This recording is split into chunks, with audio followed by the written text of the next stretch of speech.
মা হয়ে পা রেখেছিলেন টলিউডে। প্রেম বিচ্ছেদ কিছুই পারেনি তাকে টলাতে।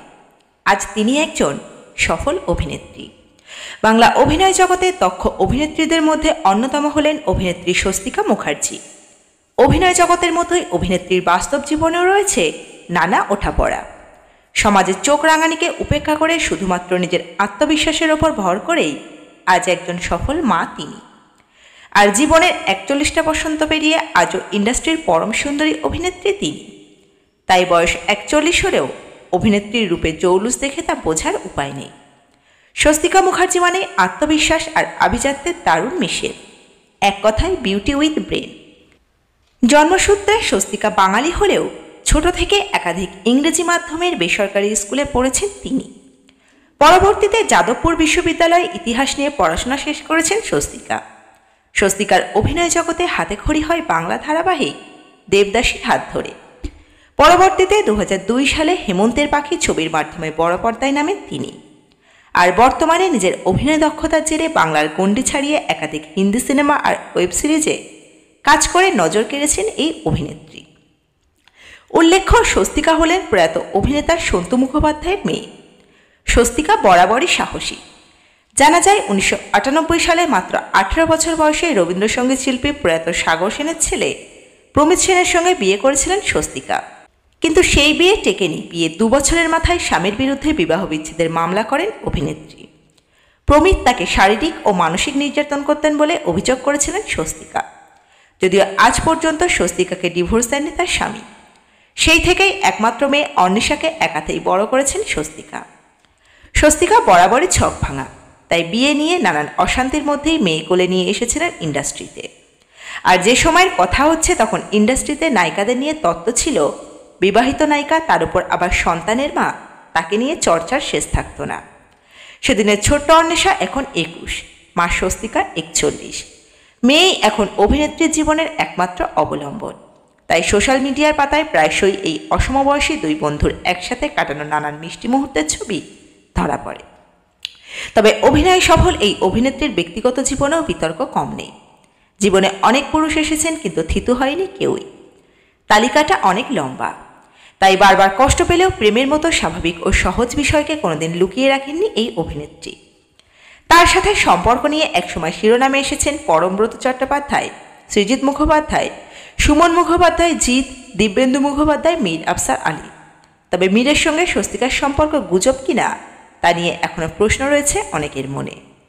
নিজের সোশ্যাল মিডিয়া পোস্ট কিংবা সাহসী ছবি অভিনেত্রী স্বস্তিকা মুখার্জি আলোচনার কেন্দ্রবিন্দু হয়ে থাকেন। তবে একদল নেটিজেনদের কাছে তিনি খুবই প্রিয় একজন মানুষ। বন্ধুরা, ভিডিওর পরবর্তী অংশে যাওয়ার আগে আপনাদের কাছে একটি প্রশ্ন রেখে যাচ্ছি। অভিনেত্রী স্বস্তিকা মুখার্জিকে আপনাদের কেমন লাগে অবশ্যই কমেন্ট বক্সে কমেন্ট করে আমাদের জানাতে পারেন। ও তার অভিনীত কোন কাজটি আজ পর্যন্ত আপনার কাছে সেরা বলে মনে হয়েছে সেটিও আমাদের কমেন্ট করে জানাতে পারেন। তার লাল পাড়, সাদা শাড়ি এবং মোটা শাখা তাকে বাঙালিয়ানায় পরিপূর্ণ করে তোলে। সম্প্রতি ফেসবুকে একটি ভিডিও প্রকাশ্যে আসে। ভিডিওটি ২০১৭ সালের জি বাংলার অন্যতম চরিত্র অপুর সংসারের। ইন্ডাস্ট্রির অপুদা অর্থাৎ শাশ্বত চট্টোপাধ্যায় এই শোয়ের সঞ্চালনা করতেন।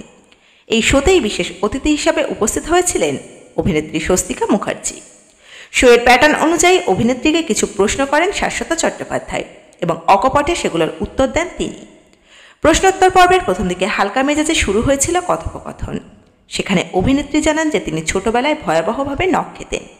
অনেক বয়স অবধি তার এই বদঅভ্যাস ছিল, কিন্তু একসময় তিনি বাধ্য হয়ে এই অভ্যাস ছেড়ে দেন। নায়িকার ওরকম খুবলে খাওয়ার নখ মানায় না, তাই তিনি নতুন বছরের রেজলিউশন হিসেবে প্রতি বছর নখ না খাওয়ার প্রতিজ্ঞা করেন। মজার প্রশ্নগুলিতে তিনি অকপট ছিলেন। একটি প্রশ্নের উত্তরে তিনি জানান যে টলিউডের সবথেকে খারাপ নাচেন পরমব্রত এবং ঋত্বিক। সবথেকে হাস্যকর উত্তর তিনি দিয়ে বসেন যখন তাকে জিজ্ঞাসা করা হয় অভিনেত্রী না হলে তিনি কি হতেন। স্বস্তিকা স্পষ্ট জানিয়ে দেন যে অভিনেত্রী না হলে তিনি হয়তো গৃহবধূই হয়ে থাকতেন, কারণ অভিনয় ছাড়া তিনি আর কিছুই জানেন না। শাশ্বত চট্টোপাধ্যায় যখন জিজ্ঞাসা করেন স্বস্তিকা মুখার্জিকে বিয়ের প্রসঙ্গে তিনি কী ভাবেন, তিনি অকপটে জানিয়ে দেন যে তিনি আর কোনোদিন বিয়ে করতে চান না। স্বস্তিকা আরও বলেন, একটা যুদ্ধ ১৭ বছর ধরে লড়ার পর আবার আরেকটা যুদ্ধে আমি জড়তে চাই না। মেয়েকে নিয়ে তিনি একা থাকেন।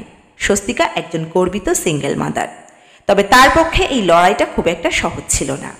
আজ থেকে ১৬-১৭ বছর আগে প্রেক্ষাপট সম্পূর্ণ অন্যরকম ছিল। মেয়েকে স্কুলে ভর্তি করাতে গিয়ে নানা প্রশ্নের সম্মুখীন হয়েছিলেন তিনি।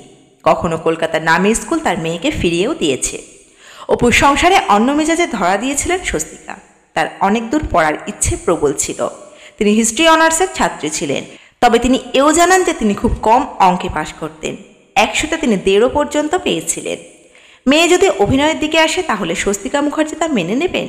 অভিনেত্রী জানান যে মেয়ে এই দিকে আসুক তা একদমই চান না অভিনেত্রী। কারণ অভিনয় জগতের সকল সংগ্রাম তার দেখা। এই ইন্ডাস্ট্রিতে তাকে যে কদর্য অভিজ্ঞতার সম্মুখীন হতে হয়েছে, মা হয়ে মেয়েকে তিনি এই অভিজ্ঞতার মুখোমুখি করতে চান না। প্রশ্নের মধ্যে জিতের প্রসঙ্গ আসতেই তিনি এড়িয়ে যান। তো বন্ধুরা, এই পর্বে ছিল এতটুকুই। খুব দ্রুত ফিরে আসবো আমরা এরকমই নতুন কোনো আপডেট নিয়ে। অজানা গল্প চ্যানেলের সঙ্গে থাকার জন্য সকল দর্শক বন্ধুকে অসংখ্য ধন্যবাদ।